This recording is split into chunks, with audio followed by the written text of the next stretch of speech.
Mi nombre es Hilda, tengo 60 años, y lo que voy a contarte hoy cambiará para siempre la forma en que ves a tu propia familia. Hace 3 días, mi propio hijo Damián y mi nuera Melissa me empujaron a mí y a mi esposo Enrique desde un acantilado de más de 30 metros de altura. Mientras yacía ahí abajo, con el cuerpo destrozado y la sangre corriendo por mi rostro, escuché el susurro desesperado de mi marido. Hilda, no te muevas, finge estar muerta. Pero eso no fue lo peor. Lo peor fue cuando Enrique me reveló la verdad más terrible que una madre puede escuchar, un secreto que nuestros hijos habían guardado por 25 años. Durante 4 décadas, Enrique y yo construimos lo que creíamos era una familia perfecta. Nos levantábamos cada mañana en nuestra pequeña casa de las afueras, donde el aroma a café recién hecho se mezclaba con el canto de los pájaros. Yo trabajaba como maestra en la escuela primaria del pueblo, y cada tarde regresaba a casa con historias de mis pequeños estudiantes. Enrique tenía su taller de carpintería, donde creaba los muebles más hermosos que hayas visto jamás. Sus manos, ásperas pero delicadas, podían transformar un simple trozo de madera en una obra de arte. Teníamos 2 hijos, Ricardo, nuestro primogénito, y Damián, 5 años menor. Ricardo era el alma de la casa, siempre riendo, siempre ayudando a su padre en el taller, siempre protegiéndome de cualquier preocupación. Damián era diferente, más reservado, pero yo lo amaba con la misma intensidad. Como madre, nunca haces diferencias, o al menos eso creía yo entonces. Los domingos, después de misa, toda la familia se reunía en nuestra mesa de roble que Enrique había tallado con sus propias manos. Ricardo nos contaba sus planes de estudiar ingeniería, mientras Damián permanecía en silencio, jugando con la comida en su plato. La vida era simple pero hermosa. Por las tardes, Enrique y yo caminábamos por el sendero que rodeaba nuestro pueblo, hablando de nuestros sueños, de cómo veríamos crecer a nuestros nietos, de cómo envejeceríamos juntos en esa misma casa.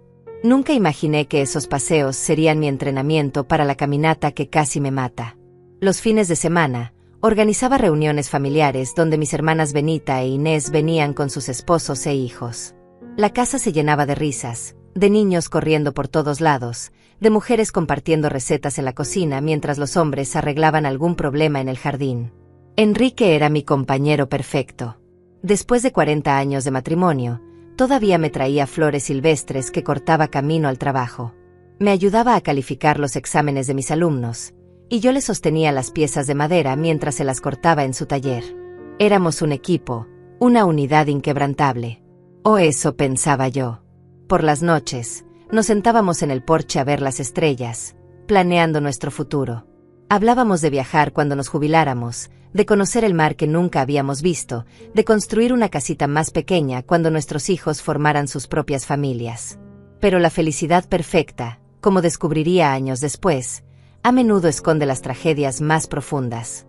Cuando Ricardo cumplió 20 años, algo cambió en nuestra familia. Comenzó a tener discusiones con Damián sobre cosas que yo no entendía. Los escuchaba susurrar en el pasillo, y cuando yo aparecía, se quedaban callados. Enrique me decía que eran cosas de hermanos, que ya se les pasaría. Yo quería creerle porque necesitaba creer que mi familia seguía siendo perfecta. Una noche de octubre, hace exactamente 25 años, Ricardo no llegó a cenar. Esperamos hasta las 11, hasta las 12, hasta la 1 de la madrugada. Damián estaba en su cuarto, supuestamente estudiando, pero yo notaba algo extraño en sus ojos cuando preguntaba por su hermano. Enrique salió a buscarlo con los vecinos, revisaron cada rincón del pueblo, cada sendero, cada lugar donde Ricardo solía ir. Al amanecer, encontraron su cuerpo en el fondo del barranco del río. La policía dijo que había sido un accidente, que probablemente había tropezado en la oscuridad. Nunca cuestioné esa versión porque no podía imaginar que la verdad fuera mucho más horrible. El funeral de Ricardo fue el día más oscuro de mi vida. Vestía mi único vestido negro, el mismo que había usado en el entierro de mi madre. Damián estaba extrañamente calmado para alguien que acababa de perder a su hermano mayor. Mientras yo lloraba hasta quedarme sin lágrimas, él permanecía en silencio, con una expresión que ahora, después de lo que sé, me da escalofríos. Enrique no se separó de mí en todo el día, sosteniéndome cuando mis piernas no podían más, susurrándome palabras de consuelo que ahora sé que tenían un sabor amargo en su boca. Después de la muerte de Ricardo, Damián cambió completamente. Se volvió más atento, más cariñoso, como si estuviera compensando algo. Me ayudaba con las tareas del hogar, acompañaba a su padre al taller, me traía té cuando me veía triste. Yo pensaba que era su forma de lidiar con el dolor, de llenar el vacío que Ricardo había dejado. ¡Qué ingenua fui! Lo que realmente estaba haciendo era construir una máscara perfecta para esconder el monstruo que llevaba dentro. Los años pasaron y la herida nunca sanó completamente, pero aprendimos a vivir con ella. Damián se casó con Melissa, una chica dulce del pueblo vecino, y parecían felices. Tuvieron 2 hijos hermosos, y yo finalmente sentí que la vida nos estaba dando una segunda oportunidad de ser felices. Melissa me llamaba mamá y me ayudaba con las tareas de la casa cuando venían de visita. Damián había heredado el talento de su padre para la carpintería y tenía su propio negocio. Todo parecía perfecto de nuevo. Pero ahora, tendida en el fondo de este abismo con las costillas rotas y el sabor metálico de la sangre en mi boca, entiendo que toda esa felicidad fue una mentira cuidadosamente construida. Los primeros síntomas de que algo andaba mal comenzaron hace 6 meses, cuando Enrique y yo decidimos actualizar nuestro testamento. Habíamos ahorrado durante toda nuestra vida de trabajo, y entre la casa, los terrenos que heredé de mis padres y los ahorros del banco, teníamos cerca de $200,000 para dejarles a nuestros hijos y nietos. Fue Damián quien sugirió que visitáramos al abogado. Mamá, papá, ustedes ya tienen 60 años. Es importante tener todo en orden, nos decía con esa sonrisa que ahora me parece siniestra. Melissa asentía a su lado, acariciando mi mano con esos dedos que después me empujarían hacia la muerte. Nosotros los queremos mucho y queremos asegurarnos de que estén protegidos, agregaba con voz dulce. Qué estúpida fui al interpretar esas palabras como amor genuino. El abogado, un hombre mayor llamado Alberto que conocíamos desde hace años, nos explicó las opciones. Podíamos dejar todo en un fideicomiso, dividir la herencia entre los hijos de Damián, o simplemente hacer un testamento tradicional. Damián insistía en que nombráramos a él y a Melissa como nuestros únicos herederos, argumentando que ellos se encargarían de distribuir todo equitativamente entre los nietos. Además, decía, ustedes nos van a necesitar cuando estén más viejos. Es mejor que tengamos acceso a los recursos para cuidarlos adecuadamente. Algo en su tono me incomodaba, pero Enrique parecía convencido. Mi esposo, que siempre había sido más confiado que yo, aceptó la propuesta sin mucha resistencia. Yo tenía mis dudas, especialmente porque recordaba cómo Ricardo siempre había hablado de ayudarnos económicamente cuando fuéramos mayores. Mi hijo mayor tenía planes, sueños de hacerse cargo de nosotros cuando llegara el momento. Pero Ricardo ya no estaba, y Damián era nuestro único hijo sobreviviente. Firmamos los papeles un martes por la tarde. Recuerdo que Melissa llevaba un vestido verde que le quedaba precioso, y me abrazó muy fuerte después de la ceremonia. Ahora somos oficialmente una familia unida para siempre, me susurró al oído. Sus palabras me dieron escalofríos entonces, aunque no entendía por qué. Damián estrechó la mano de su padre con una sonrisa que no llegaba a sus ojos. Esa noche, mientras preparaba la cena, no podía quitarme de encima la sensación de que había cometido un error terrible. Las siguientes semanas fueron extrañas. Damián y Melissa comenzaron a visitarnos con más frecuencia, pero sus visitas tenían un aire diferente. Ya no venían solo a pasar tiempo en familia, siempre tenían alguna sugerencia sobre cómo mejorar la casa, sobre inversiones que deberíamos hacer, sobre seguros de vida que deberíamos contratar. Mamá, deberían pensar en vender esta casa tan grande y mudarse a algo más pequeño, decía Melissa mientras examinaba nuestros muebles con ojos calculadores. Nosotros podríamos ayudarlos a encontrar un apartamento cómodo en el pueblo. Pero yo amaba nuestra casa. Cada rincón tenía una memoria, cada habitación contaba una historia de nuestros 40 años de matrimonio. La cocina donde había preparado miles de comidas para mi familia, el taller donde Enrique creaba sus obras maestras, el jardín donde habían jugado nuestros hijos y nietos. No podía imaginar mi vida en otro lugar. Cuando les dije esto, vi un destello de irritación en los ojos de Damián que me heló la sangre. Mamá, ustedes están siendo irracionales, me dijo con un tono que nunca antes había usado conmigo. Esta casa es demasiado grande para 2 personas de su edad. Si se caen por las escaleras o les pasa algo, nosotros no podremos ayudarlos a tiempo. Melissa asentía vigorosamente, agregando, además, el mantenimiento debe costarles una fortuna. Sería mucho más inteligente vender ahora que el mercado inmobiliario está alto y mudarse a algo más apropiado para su edad. Enrique comenzó a considerar sus argumentos. Mi esposo, que siempre había sido práctico, empezó a hablar de la lógica detrás de sus sugerencias. Pero yo no podía quitarme de encima la sensación de que había algo más detrás de toda esta presión. Una noche, después de otra de estas conversaciones tensas, le pregunté a Enrique si no le parecía extraño que Damián estuviera tan interesado de repente en nuestros asuntos financieros. Hilda, él solo se preocupa por nosotros, me respondió mientras se cepillaba los dientes. Tal vez deberíamos considerar sus sugerencias. No somos tan jóvenes como antes. Pero yo veía algo en los ojos de mi esposo, una sombra de duda que él no quería reconocer. Ahora sé que Enrique ya tenía sospechas, que ya había comenzado a atar cabos sueltos que yo ni siquiera sabía que existían. Las cosas escalaron cuando Damián sugirió que deberíamos darle poder legal sobre nuestras finanzas. Es solo por precaución, explicaba mientras Melissa preparaba té en nuestra cocina como si fuera la dueña de casa.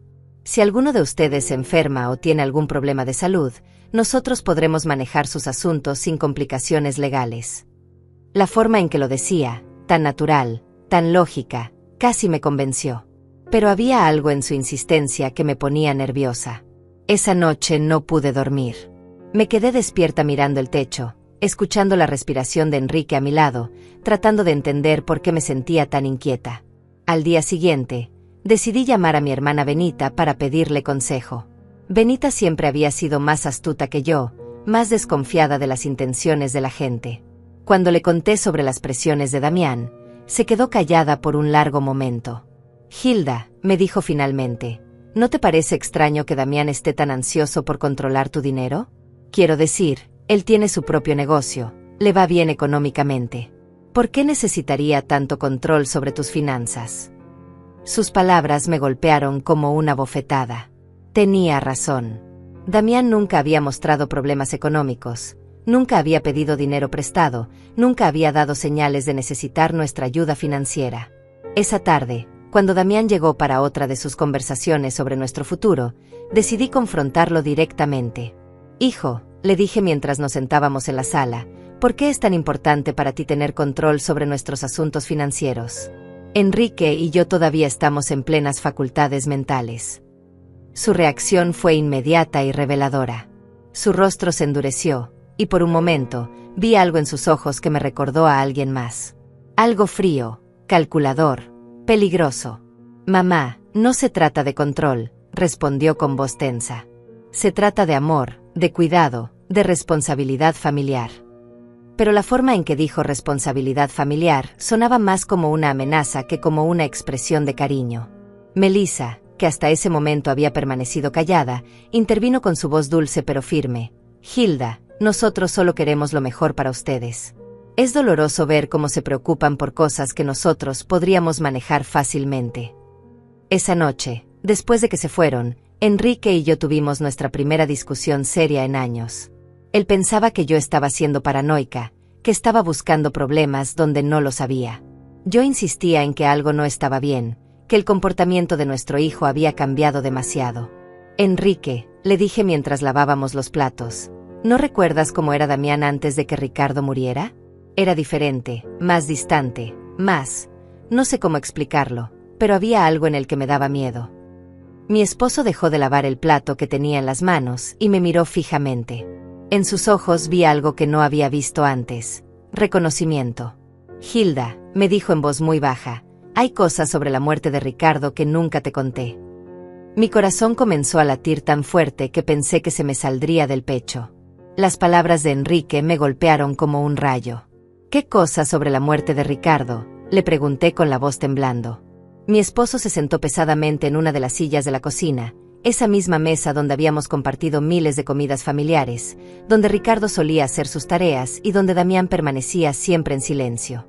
Enrique se pasó las manos por el rostro, como si estuviera tratando de borrar recuerdos que lo atormentaban desde hace 25 años.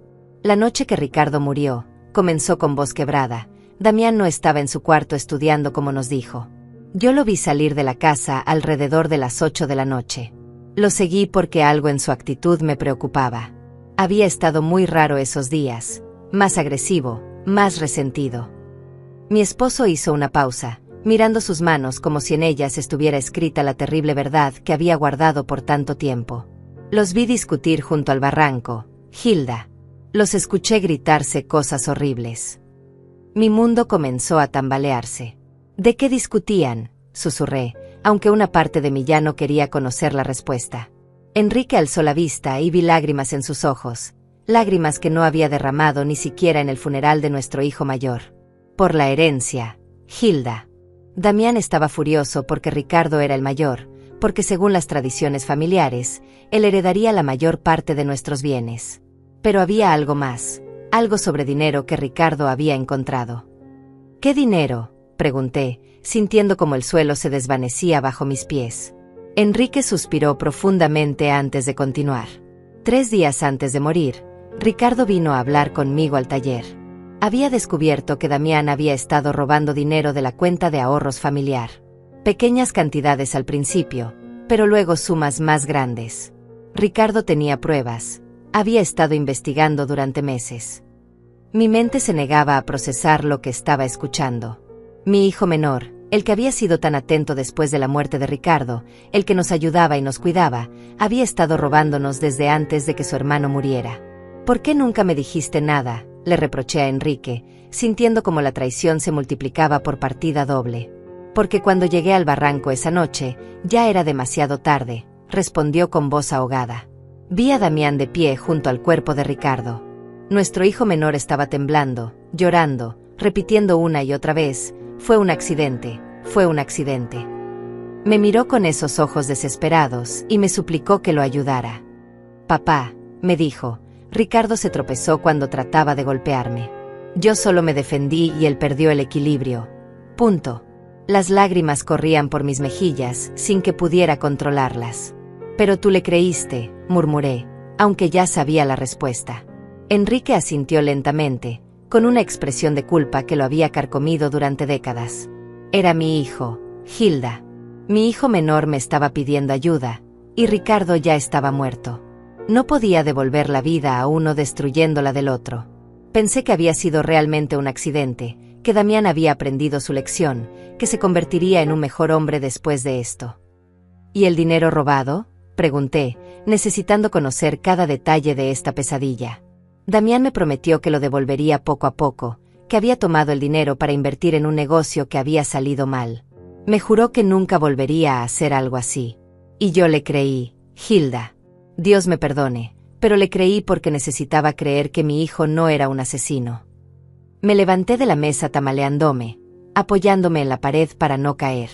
Todo lo que había creído sobre mi familia, sobre mi hijo sobreviviente, sobre los últimos 25 años de mi vida, era una mentira. ¿Devolvió el dinero?, pregunté, aunque ya conocía la respuesta por la expresión en el rostro de Enrique. Nunca, respondió. De hecho, siguió robando. Pequeñas cantidades que yo fingía no notar, porque enfrentarlo significaría admitir que había encubierto un asesinato. Me convertí en su cómplice, Hilda. Cada vez que callaba, cada vez que fingía no ver las cuentas bancarias disminuir, me convertía más en su cómplice. La horrible realidad comenzó a tomar forma en mi mente. Por eso está tan interesado en controlar nuestras finanzas ahora, murmuré. No es porque se preocupe por nosotros. Es porque quiere terminar lo que empezó hace 25 años. Enrique asintió gravemente. Y hay algo más, Hilda. Algo que descubrí hace apenas unas semanas. ¿Qué más puede haber?, pregunté, sintiendo que mi corazón no podría soportar más revelaciones. Enrique se dirigió a su escritorio y sacó unos papeles que había estado escondiendo debajo de otros documentos. He estado investigando discretamente las finanzas de Damián. Su negocio de carpintería no está yendo tan bien como él nos hace creer. De hecho, está al borde de la bancarrota. Debe más de $100,000 a varios bancos y proveedores. Los papeles temblaban en mis manos mientras leía las cifras. Damián no era el hombre exitoso que pretendía ser. Era un fracasado desesperado que había estado viviendo de mentiras y dinero robado durante décadas. ¿Melissa sabe todo esto?, pregunté, recordando su dulce sonrisa y sus abrazos cariñosos. Estoy seguro de que sí, respondió Enrique.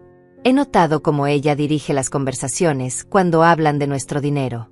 como hace preguntas específicas sobre nuestros ahorros, sobre el valor de la casa, sobre nuestros seguros de vida. No son preguntas inocentes, Hilda. Son preguntas de alguien que está calculando exactamente cuánto vale nuestra muerte. Esa frase me heló la sangre. Nuestra muerte, repetí en un susurro. Era la primera vez que consideraba que Damián pudiera querer hacernos daño físico. Hasta ese momento, pensaba que solo quería robarnos o estafarnos. Pero si había matado a su propio hermano por dinero, ¿qué le impediría matar a sus padres por la misma razón? Enrique, le dije agarrando sus manos, tenemos que ir a la policía. Tenemos que contarles la verdad sobre Ricardo y sobre lo que está pasando ahora. Pero mi esposo negó con la cabeza, con una expresión de desesperanza que me partió el corazón. ¿Con qué pruebas, Hilda? Soy cómplice de encubrir un asesinato. Si hablo ahora, yo también iré a la cárcel. Y además, ¿quién va a creerle a un viejo de 65 años que ha estado guardando este secreto durante 25 años? Tenía razón, y eso me desesperaba. Estábamos atrapados en una telaraña de mentiras y complicidad que nosotros mismos habíamos ayudado a tejer. Entonces, ¿qué hacemos?, pregunté, sintiendo como el pánico comenzaba a apoderarse de mí. Esperamos a que nos mate como mató a Ricardo. Vamos a ser muy cuidadosos, me dijo Enrique, tratando de sonar más confiado de lo que realmente estaba. Vamos a encontrar la forma de protegernos, de reunir pruebas, de... Pero sus palabras se vieron interrumpidas por el sonido del teléfono. Era Damián. Hola, mamá, dijo con esa voz dulce que ahora me sonaba siniestra. Melissa y yo estuvimos pensando, y creemos que sería hermoso celebrar sus 40 años de matrimonio con algo especial. ¿Qué les parece si el próximo fin de semana los llevamos a conocer esas montañas de las que siempre han hablado? Podríamos hacer una caminata familiar, tomar fotos, pasar un día perfecto juntos. Mi sangre se convirtió en hielo. Miré a Enrique, quien había escuchado la conversación y tenía la misma expresión de terror en su rostro. Es una idea muy linda, hijo, logré responder con voz temblorosa, pero déjanos pensarlo y te avisamos mañana. Después de colgar, Enrique y yo nos quedamos mirándonos en silencio, sabiendo que acabábamos de recibir una invitación a nuestra propia ejecución. Las montañas, murmuré. Nos va a llevar a las montañas para matarnos y hacer que parezca un accidente. Enrique asintió gravemente, igual que hizo con Ricardo en el barranco. Esa noche no dormimos ni un minuto, abrazados en nuestra cama, planeando cómo podríamos salvarnos de nuestro propio hijo. Los siguientes días fueron una pesadilla de terror y fingimiento. Enrique y yo teníamos que actuar como si nada hubiera pasado cuando Damián y Melissa venían de visita, sonreír cuando nos hablaban de la excursión a las montañas, asentir cuando nos decían lo emocionados que estaban por pasar tiempo en familia. Pero por dentro, cada fibra de mi ser gritaba de miedo. Sabía que estaba mirando a los ojos a los asesinos de mi hijo mayor, y que ahora planeaban hacer lo mismo conmigo y con mi esposo. Melissa llegó el miércoles por la tarde con una bolsa de compras y esa sonrisa radiante que ahora me parecía la mueca de un demonio. Hilda, querida, me dijo abrazándome con esos brazos que pronto me empujarían hacia la muerte, compré provisiones para nuestra aventura en la montaña. Galletas, agua, frutas, todo lo que necesitaremos para el picnic. Me mostró el contenido de la bolsa como si fuera una niña emocionada, pero yo solo podía pensar en cómo cada uno de esos objetos podría ser usado para ocultar nuestro asesinato. También traje mi cámara nueva, agregó, sacando una cámara digital costosa. Quiero capturar cada momento de este día especial. Van a ser fotografías que atesoraremos para siempre. La ironía de sus palabras me dio náuseas. Las únicas fotografías que tomaría serían las de nuestros cadáveres destrozados al fondo de algún precipicio, si es que alguien alguna vez encontraba nuestros cuerpos. Damián apareció detrás de ella, cargando una mochila de montañismo que parecía nueva. Papá, le dijo a Enrique con entusiasmo fingido, compré todo el equipo necesario para una caminata segura. Cuerdas, arneses, linternas, un botiquín de primeros auxilios. Cada palabra que salía de su boca sonaba como una burla cruel. Equipo de seguridad para planear nuestros asesinatos. La perversidad de la situación me mareaba. ¿No es un poco peligroso para personas de nuestra edad?, pregunté, tratando de sonar casual mientras buscaba cualquier excusa para cancelar el viaje. Melissa me acarició la mejilla con esa ternura falsa que me revolvía el estómago. Por eso elegimos un sendero muy fácil y seguro, me aseguró. Es una caminata que hasta los niños pueden hacer. Además, Damián y yo estaremos ahí para cuidarlos en todo momento. Sí, estarían ahí para cuidarnos, hasta el momento exacto en que decidieran empujarnos por un acantilado. Esa noche, cuando finalmente se fueron, Enrique y yo nos sentamos en nuestra sala, temblando no solo por el frío, sino por el terror absoluto que habíamos estado conteniendo durante horas. No podemos ir, le dije agarrando sus manos. Simplemente no podemos ir. Inventaremos cualquier excusa. Si no vamos, respondió Enrique con voz grave, encontrarán otra forma de matarnos. Tal vez algo que parezca aún más accidental, como un incendio en la casa o un robo que salió mal. Al menos en las montañas sabemos lo que van a intentar hacer. Sus palabras tenían una lógica terrible, pero no me consolaban para nada. Entonces, ¿qué propones?, le pregunté, desesperada por encontrar alguna solución que nos salvara la vida. Enrique se quedó pensativo por unos minutos antes de responder. Vamos a ir, pero vamos a estar preparados. Voy a llevar mi teléfono celular escondido, programado para grabar todo lo que pase. Si logramos sobrevivir, tendremos evidencia. ¿Y si no? Su voz se quebró. Al menos alguien sabrá la verdad. El viernes por la noche apenas pudimos probar la cena. Sabíamos que podría ser nuestra última comida juntos en nuestra casa, en esa cocina donde habíamos compartido tantos momentos felices cuando éramos una familia de verdad. Enrique revisó su testamento una vez más, asegurándose de que, si algo nos pasaba, al menos Damián no se quedaría con todo sin que hubiera algún registro de nuestras sospechas. Escribí una carta, me confesó, sacando un sobresellado de su escritorio. Está dirigida a tu hermana Benita. En ella explico todo lo que sabemos sobre la muerte de Ricardo y sobre lo que creemos que Damián planea hacer con nosotros. La escondí en el lugar donde guardamos los documentos importantes. Si no regresamos de esta excursión, al menos ella sabrá dónde buscar la verdad.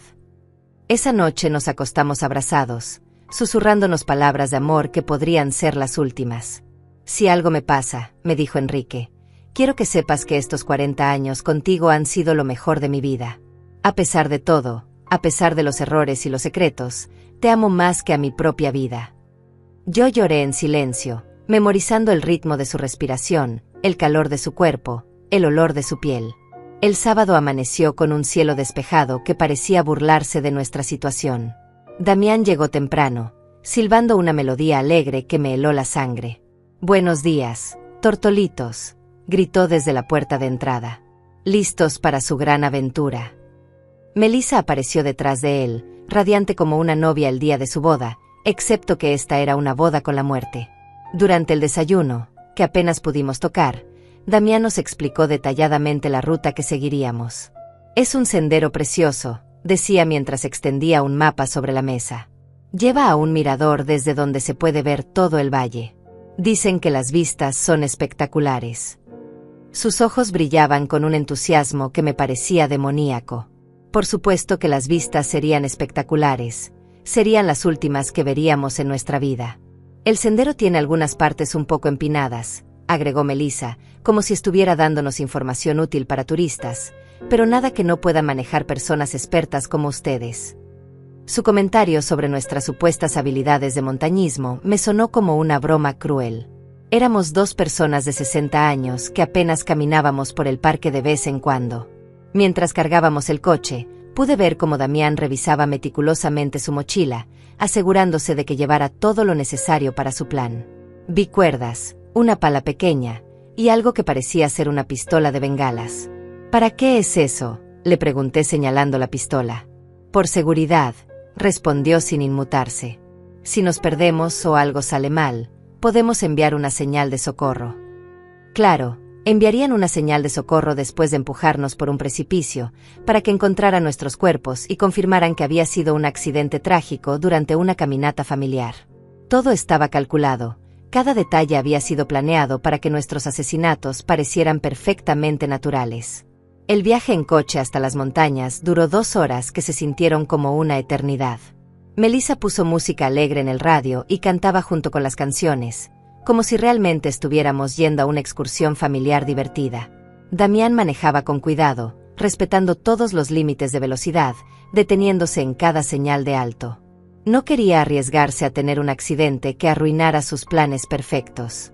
Durante el viaje, Enrique me tomó la mano disimuladamente y activó la grabación en su teléfono. Todo lo que pasara a partir de ese momento quedaría registrado. Si lográbamos sobrevivir, tendríamos pruebas. Si no, al menos la verdad no moriría con nosotros. Cuando finalmente llegamos al inicio del sendero, mi corazón latía tan fuerte que pensé que se me saldría del pecho. El lugar era hermoso, con árboles altos y el sonido de un río cercano, pero para mí se había convertido en el escenario de mi propia ejecución.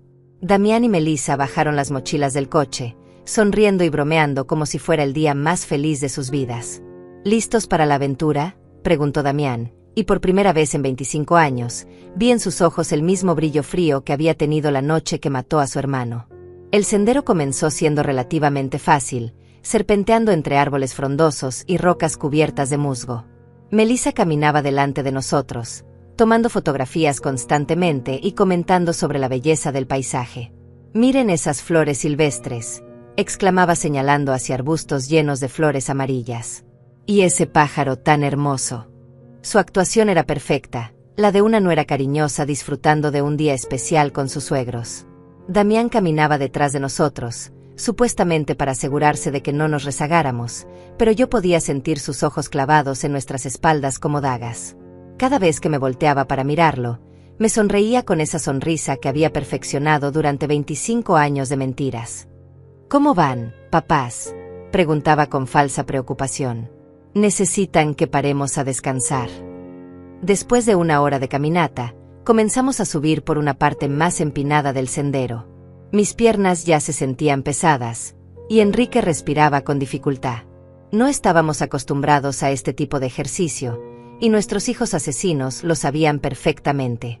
Habían elegido una ruta que nos agotaría físicamente, que nos haría vulnerables para cuando llegara el momento de ejecutar su plan. «Ya falta poco para llegar al mirador», anunció Melissa, aunque según el mapa que había visto en casa, todavía nos quedaba al menos otra hora de caminata. Su mentira me confirmó que no teníamos intención de llegar al mirador real. El lugar donde planeaban matarnos debía estar mucho más cerca. Durante la caminata, traté de memorizar cada detalle del sendero, cada árbol, cada piedra que pudiera servirme como referencia si lograba sobrevivir y necesitaba explicarle a la policía exactamente dónde había ocurrido todo.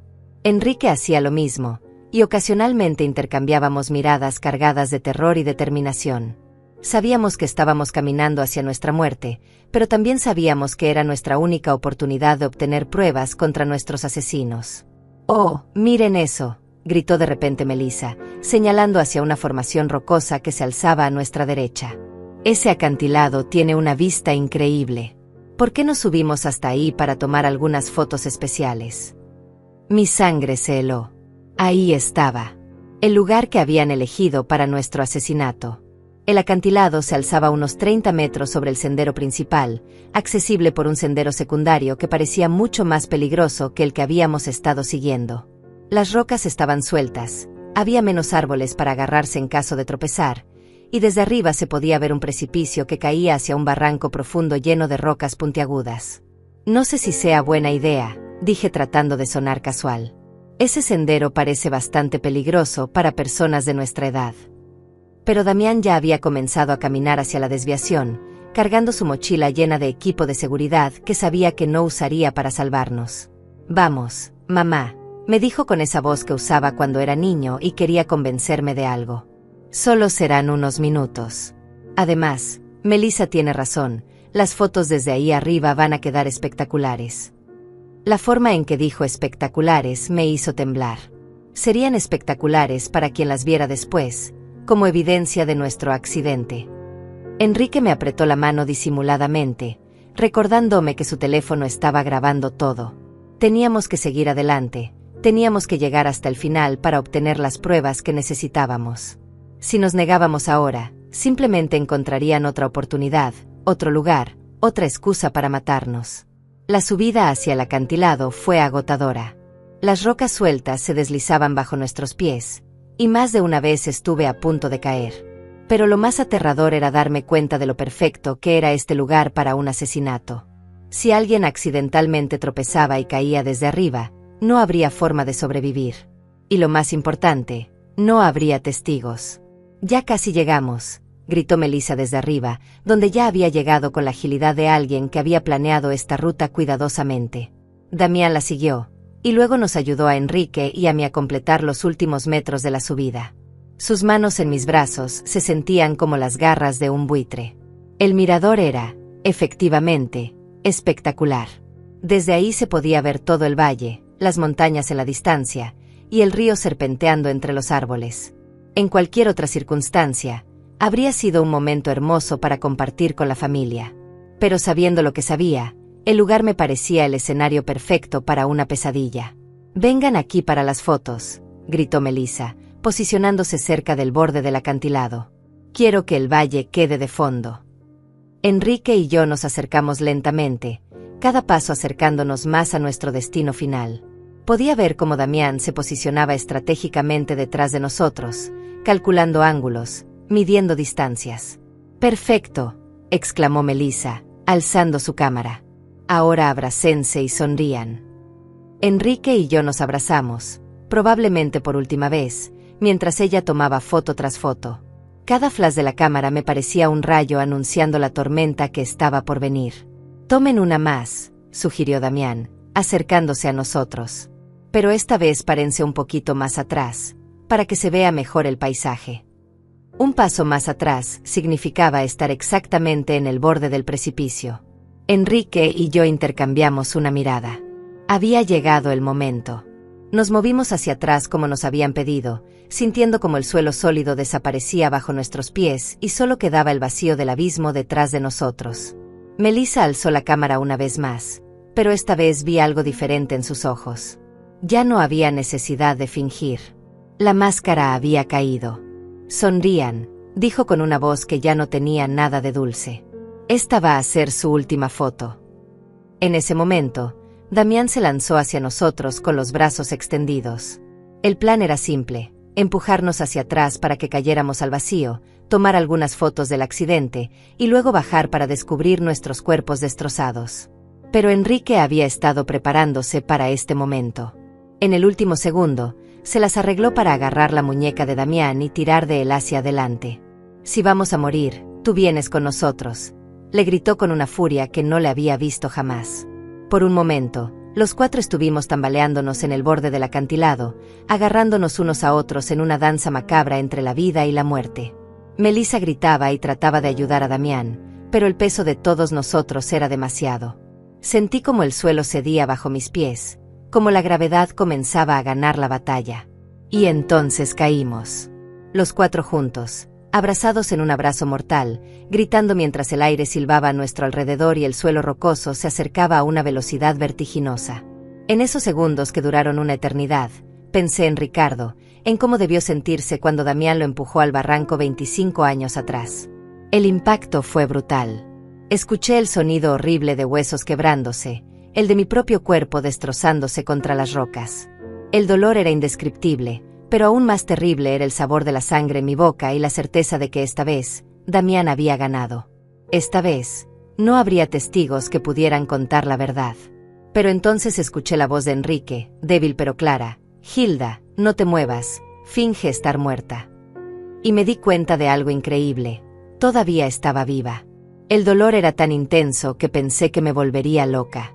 Cada fibra de mi cuerpo gritaba en agonía, sentía sangre corriendo por mi rostro y algo húmedo y pegajoso empapando mi ropa. Pero la voz de Enrique resonaba en mis oídos como una orden divina: «Finge estar muerta». Con una fuerza de voluntad que no sabía que poseía, me quedé completamente inmóvil, controlando hasta mi respiración para que fuera imperceptible. A unos metros de distancia, podía escuchar los gemidos de dolor de Damián y Melissa. Ellos también habían sobrevivido a la caída, pero por sus quejidos, parecían estar en peores condiciones que nosotros. «Melissa», escuché la voz quebrada de mi hijo. «¿Estás bien?». Su preocupación por su esposa me revolvió el estómago. Este hombre que había asesinado a su propio hermano y había tratado de matarnos a nosotros, todavía era capaz de sentir amor por alguien. «Creo que me rompí la pierna», gimió Melissa. «Duele mucho, Damián. ¿Y los viejos?». La forma despectiva en que se refirió a nosotros me confirmó lo que ya sabía. Nunca habíamos sido familia para ella. Éramos solo obstáculos en su camino hacia nuestro dinero. Escuché movimiento, como si Damián se estuviera arrastrando hacia nosotros. Mi corazón latía tan fuerte que temí que pudiera escucharlo. Están muertos, anunció después de unos minutos que se sintieron como horas. Los dos. Tienen los ojos abiertos, pero no respiran. Su mentira me llenó de una extraña esperanza. Si él creía que estábamos muertos, tal vez tendríamos una oportunidad. Perfecto, susurró Melissa con una satisfacción que me heló la sangre. Funcionó tal como lo planeamos. Bueno, excepto por la parte de nosotros también cayendo. Escuché su risa amarga. Al menos ya no tendremos que fingir que los queríamos. Durante los siguientes minutos, que se sintieron como una eternidad, Damián y Melissa discutieron su situación. Ambos estaban heridos, pero podían moverse. El plan ahora era arrastrarse hasta encontrar un lugar desde donde pudieran pedir ayuda, y luego contar la historia de cómo habían sobrevivido milagrosamente a un accidente trágico que había matado a los pobres abuelitos. Recuerda la historia, le decía Damián a Melissa. Estábamos tomando fotos cuando una piedra se soltó bajo los pies de papá. Él se tropezó y al tratar de agarrarse, arrastró a mamá con él. Nosotros tratamos de ayudarlos, pero también caímos. Es importante que nuestras versiones coincidan. Lo sé, respondió Melissa. Hemos practicado esto cientos de veces. Somos los sobrevivientes traumatizados de una tragedia familiar. Pobres de nosotros, perdimos a nuestros queridos suegros en un accidente horrible. Su actuación era tan convincente que si yo no hubiera vivido la verdad, habría creído cada palabra. Gradualmente, sus voces se fueron alejando mientras se arrastraban hacia lo que esperaban que fuera su salvación. Cuando finalmente se hizo el silencio, Enrique susurró mi nombre tan bajo que apenas pude escucharlo. Hilda, ¿estás bien? Le respondí con el mismo susurro, confirmándole que estaba viva pero terriblemente herida. Mi pierna izquierda está rota, me dijo con voz entrecortada por el dolor. Y creo que tengo algunas costillas fracturadas. ¿Y tú? Hice un inventario mental de mi cuerpo. Sentía un dolor punzante en el brazo derecho, mi cabeza palpitaba como si alguien estuviera golpeándola con un martillo, y había algo definitivamente mal con mi hombro. Pero estaba viva, y eso era más de lo que habría esperado. Estamos mal, pero vivos, susurré. Tu teléfono sobrevivió. Enrique tanteó cuidadosamente en sus bolsillos, tratando de no hacer ruido. Está aquí, pero la pantalla está rota. No sé si funciona. Después de unos minutos de manipularlo cuidadosamente, logró activarlo. Funciona, pero no hay señal aquí abajo. Esa era la parte más aterradora de nuestra situación. Estábamos vivos, pero atrapados en el fondo de un barranco, heridos y sin forma de comunicarnos con el mundo exterior. Si nadie venía a buscarnos, moriríamos aquí lentamente, de sed, de hambre, o por nuestras heridas. Enrique, le susurré, antes de que sea demasiado tarde, necesito que me cuentes todo. Todo lo que pasó realmente la noche que murió Ricardo. Mi esposo suspiró profundamente, como si hubiera estado esperando este momento durante 25 años.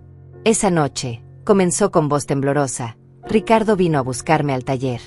Estaba furioso, tenía papeles en las manos, estados de cuenta bancarios.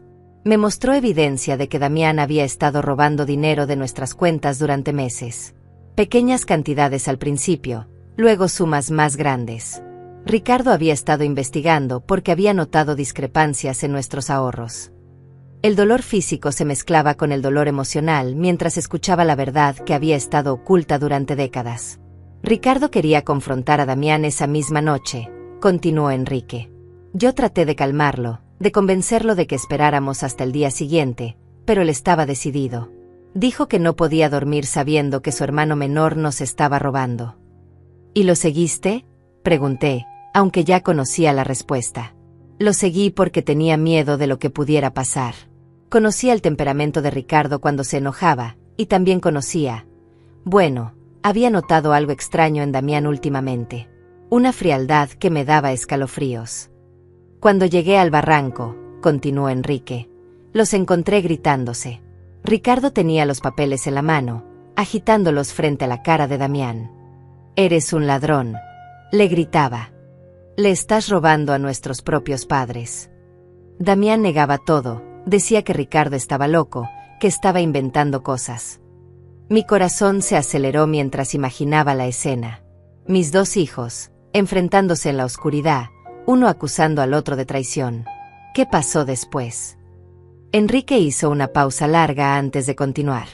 Ricardo le dijo que si no devolvía el dinero y confesaba todo a nosotros, él mismo nos contaría la verdad. Damián se puso furioso. Le gritó que Ricardo siempre había sido el favorito, que siempre había tenido todo fácil, que era hora de que las cosas cambiaran. Y entonces, la voz de Enrique se quebró. Damián empujó a Ricardo. No fue un accidente, Hilda. Lo empujó con toda su fuerza, deliberadamente.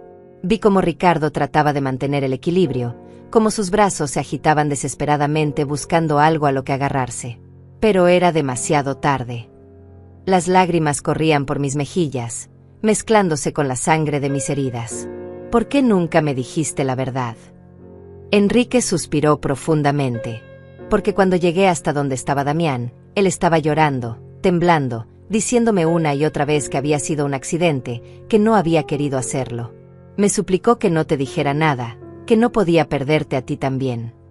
Pero sabías que era mentira, murmuré. En el fondo de mi corazón, sí. Pero era mi hijo, Hilda. Mi único hijo sobreviviente. ¿Cómo podía entregarlo a la policía?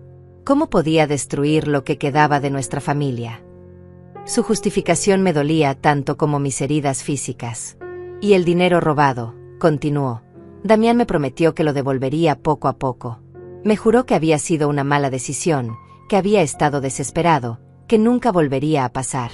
Pero nunca devolvió ni un centavo. De hecho, siguió robando, y yo seguí callando porque cada día que pasaba me hacía más cómplice de su crimen. En ese momento, escuchamos voces a lo lejos. Damián y Melissa habían logrado encontrar ayuda. Pronto estarían aquí los equipos de rescate, y nuestros hijos asesinos representarían el papel de sus vidas, los sobrevivientes traumatizados de una tragedia familiar. Las voces se acercaban cada vez más, acompañadas del sonido de helicópteros sobrevolando la zona. El equipo de rescate había llegado, y con ellos venía el momento más crucial de nuestras vidas. Enrique y yo teníamos que tomar una decisión en cuestión de minutos. Seguíamos fingiendo estar muertos hasta encontrar la oportunidad perfecta para revelar la verdad, o nos arriesgábamos a ser rescatados junto con nuestros asesinos. Hilda, susurró Enrique urgentemente. El teléfono grabó todo lo que pasó arriba. Tenemos la confesión de Melissa sobre el plan, tenemos a Damián admitiendo que somos obstáculos, tenemos todo. Pero si nos encuentran vivos ahora, pueden destruir la evidencia antes de que logremos entregarla a las autoridades. Tenía razón. Si Damián y Melissa se daban cuenta de que habíamos sobrevivido y escuchado sus confesiones, encontrarían la forma de silenciarnos para siempre. Esta vez no sería un accidente, sería algo mucho más directo y definitivo. Teníamos que esperar el momento perfecto. «Están aquí abajo», gritó la voz de Damián desde arriba. «Mis padres. Por favor, dense prisa». Su actuación era perfecta, la voz quebrada por el dolor y la desesperación. Si yo no supiera la verdad, habría creído que era un hijo devastado por la pérdida de sus padres. «Señor, manténgase calmado», respondió una voz autoritaria que debía pertenecer al jefe del equipo de rescate. «Vamos a bajar para evaluarlos. Usted y su esposa pueden moverse». Escuché el sonido de cuerdas y equipos siendo preparados para el descenso. Melissa había perfeccionado su papel de viuda en SOC. «No puedo creer que esto haya pasado», sollozaba. Estábamos tomando fotos tan contentos. Todo pasó tan rápido. Una piedra se soltó y ellos cayeron. Cada palabra era una puñalada en mi corazón, porque sabía que esas mismas palabras las repetiría ante la policía, ante los medios, ante cualquiera que quisiera escuchar su versión de los hechos. Los rescatistas comenzaron a descender. Podía escuchar sus voces acercándose, el sonido de sus botas contra la roca, el tintineo de sus equipos. Enrique me apretó la mano disimuladamente, recordándome que teníamos que mantener la actuación sin importar lo que pasara. «Aquí están», gritó uno de los rescatistas al encontrarnos. «Tenemos 2 personas en el fondo del barranco». Se acercó a nosotros y comenzó a examinarnos. Yo mantuve los ojos cerrados y la respiración tan débil que era casi imperceptible. Sentí sus manos buscando pulso en mi cuello, su oído cerca de mi boca tratando de detectar respiración. «Este todavía tiene pulso débil», anunció refiriéndose a Enrique. La mujer. «No estoy seguro. Necesito el equipo médico aquí abajo inmediatamente». Mi corazón se aceleró. El plan estaba funcionando. Creerían que Enrique estaba al borde de la muerte pero todavía vivo, mientras que yo estaría lo suficientemente cerca de la muerte como para no ser una amenaza inmediata. Durante los siguientes minutos, que se sintieron como horas, los paramédicos trabajaron en nosotros. Sentí cómo me ponían una máscara de oxígeno, cómo revisaban mis heridas, cómo me sujetaban a una camilla. Todo el tiempo tuve que luchar contra cada instinto de mi cuerpo que me gritaba que abriera los ojos, que pidiera ayuda, que dejara de fingir. «El hombre está estable pero crítico», escuché que informaba uno de los paramédicos por radio. «La mujer está en estado muy grave, pulso casi imperceptible. Necesitamos trasladarlos inmediatamente al hospital». Perfecto. Nos llevarían al hospital, donde tendríamos la oportunidad de hablar con las autoridades sin que Damián y Melissa pudieran silenciarnos. Durante el ascenso en las camillas, pude escuchar los sollozos fingidos de Melissa y las palabras de consuelo que los rescatistas les ofrecían a ella y a Damián. «Fueron muy valientes al sobrevivir a esto», le decía a alguien. «Es un milagro que ustedes estén relativamente bien». Si supieran que el verdadero milagro era que Enrique y yo estuviéramos vivos para contar la verdad. En el helicóptero médico, mientras volábamos hacia el hospital, pude sentir la presencia de Enrique en la camilla al lado de la mía. Los paramédicos estaban concentrados en mantenerle estable, y por sus conversaciones, entendí que realmente estaba en condición crítica. Sus heridas eran más graves que las mías, y por un momento terrible, temí que pudiera morir antes de que tuviéramos la oportunidad de revelar la verdad. «Señora», escuché que me decía uno de los paramédicos, «si puede escucharme, aguante. Vamos a llegar al hospital en unos minutos». Su voz era gentil, llena de una compasión genuina que contrastaba dramáticamente con la falsedad que había estado escuchando de mi propia familia. Cuando llegamos al hospital, el caos fue inmediato. Médicos y enfermeras corrían de un lado a otro, gritando órdenes médicas que no entendía. Me llevaron directamente a una sala de emergencias donde comenzaron a trabajar en mis heridas. Tenía que seguir fingiendo inconsciencia, pero también tenía que encontrar la forma de comunicarme con alguien en quien pudiera confiar. «Doctor», escuché que decía una enfermera, «sus signos vitales son extraños. Su pulso es más fuerte de lo que esperaríamos para alguien en su supuesto estado». Mi corazón se saltó un latido. ¿Me habían descubierto? ¿Era tan mala actriz que mi propio cuerpo me estaba traicionando? Murmuró el doctor. A veces pasa en casos de trauma extremo. El cuerpo tiene formas misteriosas de aferrarse a la vida. Sigamos monitoreándola de cerca. Su explicación me salvó, pero también me hizo darme cuenta de lo precaria que era mi situación. No podía mantener esta actuación para siempre. Horas después, cuando el hospital se había calmado un poco, escuché voces familiares en el pasillo. Damián y Melissa habían llegado para representar su papel de familiares devastados. «¿Cómo están?», preguntaba Damián con voz quebrada. «Van a sobrevivir». La ironía de sus palabras me dio náuseas. Él esperaba que la respuesta fuera no. «El señor está estable pero aún crítico», escuché que respondía un doctor. La señora... Bueno, las próximas horas serán cruciales. Hemos hecho todo lo que podemos. Melissa hizo un sonido que supuestamente era un sollozo de dolor, pero que para mí sonaba como un suspiro de alivio. «¿Podemos verlos?», preguntó Damián. «Solo por unos minutos. Necesitamos despedirnos por si acaso». El doctor accedió, y pronto escuché pasos acercándose a mi cama. Era el momento más peligroso de todos. Tenía que convencer a mi hijo asesino de que realmente estaba muriendo. Sentí la presencia de Damián al lado de mi cama. Su mano tocó la mía, y fue todo lo que pude hacer para no apartar la mano inmediatamente. «Mamá», susurró, «si puedes escucharme, quiero que sepas que te amo. Siento mucho que esto haya pasado». Sus palabras eran miel envenenada, dulces en la superficie pero mortales en su esencia. Melissa se acercó por el otro lado. «Hilda, querida», murmuró, «has sido como una madre para mí. Nunca te olvidaremos». Mentirosa. La única razón por la que no me olvidarían sería porque tendrían que vivir con el conocimiento de haberme asesinado. Pero entonces, Damián se inclinó más cerca de mi oído y susurró algo que me heló la sangre. Espero que hayas aprendido la lección, mamá. Nunca debiste haber hecho tantas preguntas sobre nuestras finanzas. Algunas verdades es mejor dejarlas enterradas. Como Ricardo. En ese momento supe que nuestro plan había funcionado. Damián acababa de confesar, y aunque yo no tenía cómo grabarlo, había una enfermera en la habitación que había escuchado cada palabra.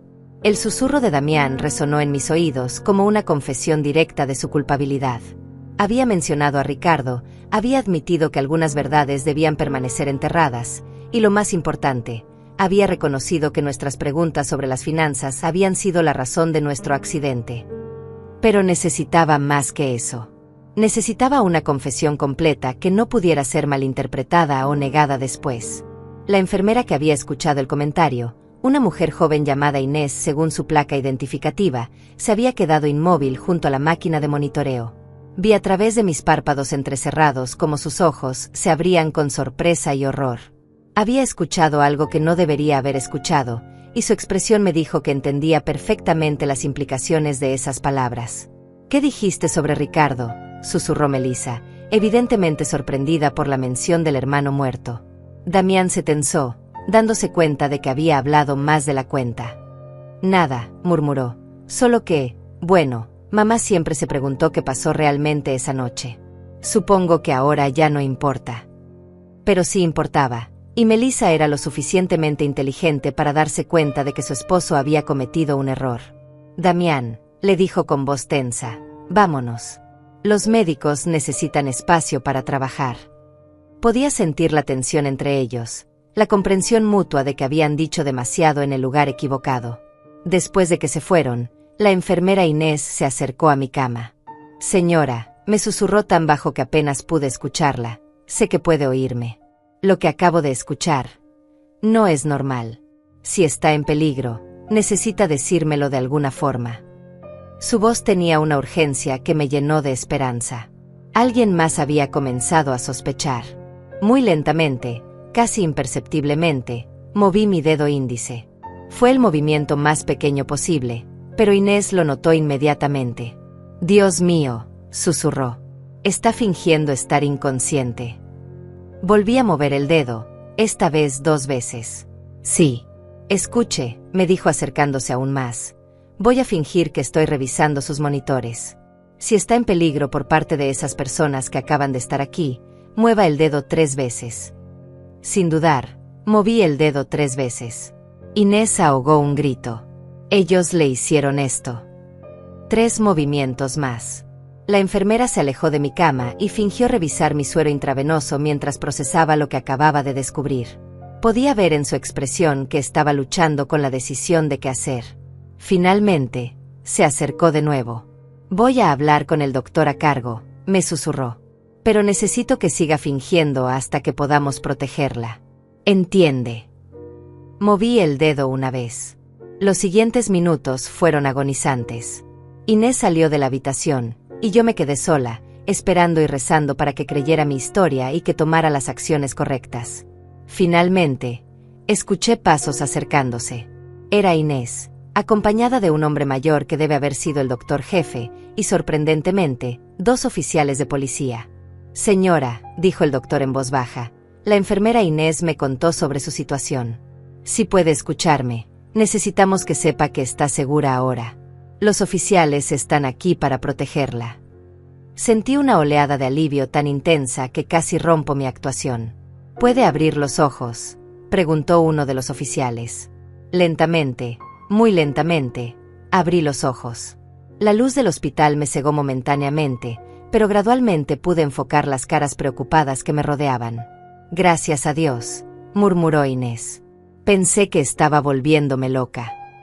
«Señora», dijo el oficial de policía, un hombre de mediana edad con expresión seria, «soy el detective Joaquín Morales. Entendemos que puede estar en una situación muy peligrosa. ¿Puede contarnos qué pasó realmente en esa montaña?». Mi voz salió como un susurro áspero después de horas de fingir inconsciencia. Mi hijo y su esposa, nos empujaron. Las siguientes horas fueron un torbellino de declaraciones, grabaciones y revelaciones. Le conté al detective Morales todo lo que sabía: la muerte de Ricardo, los robos de Damián, las presiones para cambiar nuestro testamento y, finalmente, el plan para asesinarnos en la montaña. Pero lo más importante era la grabación en el teléfono de Enrique. ¿Su esposo tiene evidencia grabada?, preguntó el detective con ojos brillantes. Sí, respondí, todo está en su teléfono. Las confesiones, los planes, todo. El detective se dirigió inmediatamente a la habitación donde estaban tratando a Enrique. Enrique había recuperado la conciencia una hora después que yo, y cuando el detective le explicó la situación, entregó su teléfono sin dudar. Aquí está todo, dijo con voz débil pero firme. 25 años de mentiras y la verdad sobre lo que pasó hoy. Mientras los técnicos de la policía analizaban la grabación, Damián y Melissa seguían en la sala de espera, representando su papel de familiares devastados ante otros visitantes del hospital. No tenían idea de que su cuidadosa actuación estaba a punto de terminar para siempre. La grabación es clara, anunció el detective después de una hora. Tenemos confesiones explícitas sobre el asesinato de Ricardo, admisiones sobre el robo de dinero, y evidencia directa de intento de asesinato premeditado contra ustedes dos. Es más que suficiente para arrestarlos. ¿Pero van a arrestarlos aquí?, pregunté, preocupada por nuestra seguridad. Si se dan cuenta de que estamos vivos y hablando. El detective asintió, entendiendo mi preocupación. Ya tenemos oficiales posicionados. En cuanto tengamos las órdenes de arresto firmadas, los detendremos. Mientras tanto, ustedes están bajo protección policial. La ironía de la situación no se me escapaba. Damián y Melissa estaban ahí abajo, probablemente hablando con otros familiares de pacientes, recibiendo condolencias por nuestra muerte, planeando cómo manejar nuestro funeral y nuestra herencia.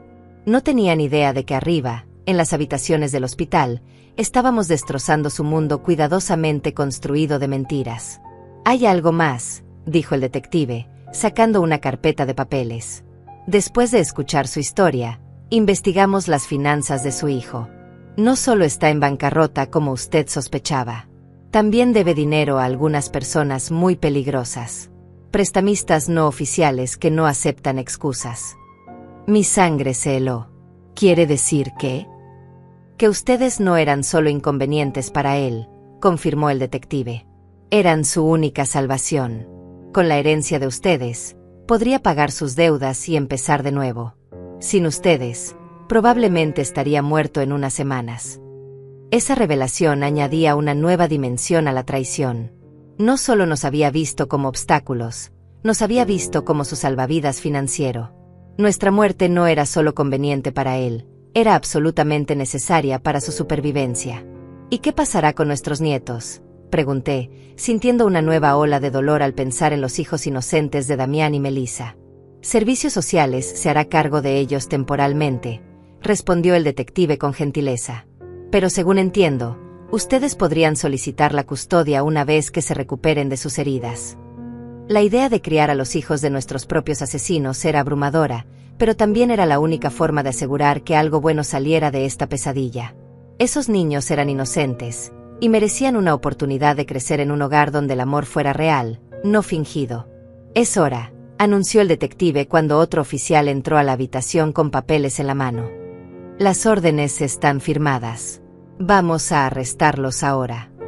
A través de la ventana de mi habitación, que daba al estacionamiento del hospital, pude ver varios vehículos policiales posicionándose discretamente. El momento que había estado esperando durante 25 años finalmente había llegado. La justicia para Ricardo, la justicia para nosotros, y el fin de las mentiras que habían envenenado nuestra familia durante décadas. El momento del arresto fue algo que jamás olvidaré. Desde mi ventana del hospital, pude ver cómo los oficiales se acercaban discretamente a la sala de espera donde Damián y Melissa seguían representando su papel de víctimas traumatizadas. El detective Morales me había permitido escuchar la operación a través de su radio, así que podía seguir cada momento de lo que estaba a punto de suceder. Damián Herrera y Melissa Herrera, escuché la voz firme del oficial a cargo, están bajo arresto por el asesinato de Ricardo Herrera y el intento de asesinato de Hilda y Enrique Herrera. El silencio que siguió fue ensordecedor. Luego, la voz histérica de Melissa, ¿de qué están hablando? Nosotros somos las víctimas aquí. Nuestros suegros murieron en un accidente. Señora, respondió el oficial con calma, sus suegros están vivos y han proporcionado evidencia completa de sus crímenes. Hubo un momento de silencio absoluto, seguido por un grito de desesperación de Damián. Eso es imposible. Los vimos morir. Estaban muertos. Su confesión involuntaria fue capturada por las grabadoras de la policía, añadiendo otra pieza de evidencia a su caso. A través de la radio, escuché cómo Melissa comenzó a culpar a Damián. Todo fue idea de él. Yo no quería hacer nada de esto. Él me obligó. Y Damián, desesperado, gritaba, tú fuiste quien sugirió lo del acantilado. Tú planificaste todo esto. En cuestión de minutos, la alianza que había durado años se desmoronó mientras cada uno trataba de salvar su propia piel. El detective Morales regresó a mi habitación una hora después, con una expresión de satisfacción mezclada con tristeza. Están arrestados y en camino a la estación, me informó. Ambos están tratando de culparse mutuamente, lo cual solo fortalece nuestro caso. Pero hay algo más que necesito contarle.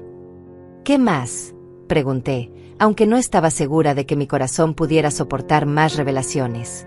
Durante el arresto, encontramos esto en la mochila de su hijo, dijo, mostrándome una pequeña grabadora digital. Aparentemente, él había estado grabando sus conversaciones con usted y su esposo durante las últimas semanas, probablemente buscando evidencia de que ustedes sospechaban algo. Mi sangre se heló. ¿Qué significa eso? El detective suspiró. Significa que él sabía que ustedes estaban comenzando a descubrir la verdad. El viaje a la montaña no fue una decisión espontánea, fue una respuesta directa a sus sospechas. En una de las grabaciones, se escucha claramente a Melissa diciéndole, tenemos que actuar rápido antes de que vayan a la policía, punto. La profundidad de la planificación y la frialdad del cálculo me quitaron el aliento. No solo habían planeado matarnos, habían estado monitoreando nuestras conversaciones, evaluando el nivel de peligro que representábamos para ellos. Éramos ratones en un laberinto, y ellos habían sido los científicos observando cada uno de nuestros movimientos. Hay algo más, continuó el detective, que encontramos en la investigación de sus finanzas. Su hijo no solo debía dinero a prestamistas peligrosos, también había falsificado su firma en varios documentos, intentando acceder a sus cuentas bancarias. Si hubieran muerto en esa montaña, él habría tenido acceso inmediato a todos sus recursos. Cada nueva revelación era como otra puñalada. Mi propio hijo no solo había planeado asesinarme, había estado robándome activamente, falsificando mi firma, violando cada principio de confianza familiar que yo había tratado de inculcarle. ¿Cuánto dinero robó en total?, pregunté, aunque ya no estaba segura de querer saberlo.